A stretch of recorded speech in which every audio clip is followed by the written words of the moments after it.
So, do you really think that Indian audiences are increasingly ready for stories without traditional moral binaries that has always been fed to us? I mean, it's a bunch of people who, in many ways, I've seen around me really closely, either within my extended family or in gully mohallas that I've lived in.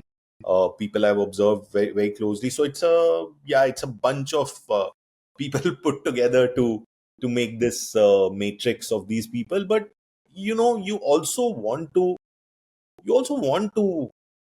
be with human beings and portray human beings, because that's the way it should be. um, how much fantasy will you take in your lives? How much disneyfication can you deal with? Right, at the end of the day, we are not 5-6 year olds. uh, the audiences have always been ready. ये मुझे नहीं लगता अब हुआ है या कुछ OTT आने के बाद हुआ है, कुछ नहीं है ऐसा. I mean, even in the popular idiom भी आप देख लो, there was a Satya, there was a Dil Chahta Hai, और there was a party, there was Ardh Satya, there was बहुत सारी फिल्में.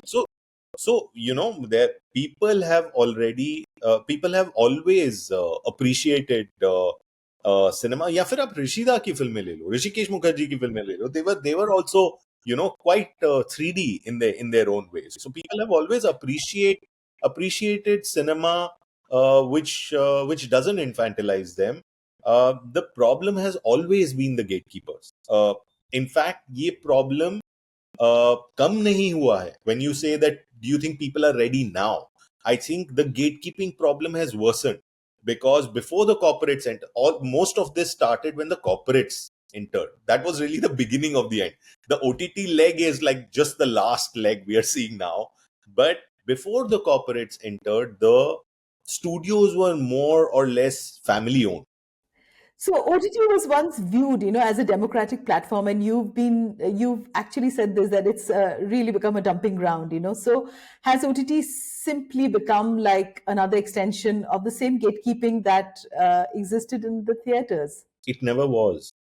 It was just sold to us really beautifully, because when they entered the Indian market, they first needed to cater to the metros, the tier A, as they say. I have no, I mean, I learned this from my few and far between meetings with them now. But yeah, the tier A cities, they needed to get into their subscription from the tier A cities. So they had to give them a little bit of uh, some sort of content that they thought worked with those audiences. As soon as their saturation level was reached for the subscription in the metros, they switched. Uh, you know, and so they're essentially, again, as I said earlier, they're essentially tech giants looking to make the most money off of you. So after the challenges surrounding Agra, where do you personally find resilience, courage to continue making the films you believe in? I don't want to pretend to be a superhuman. I have my lows. I have crushing paralysis kind of moments.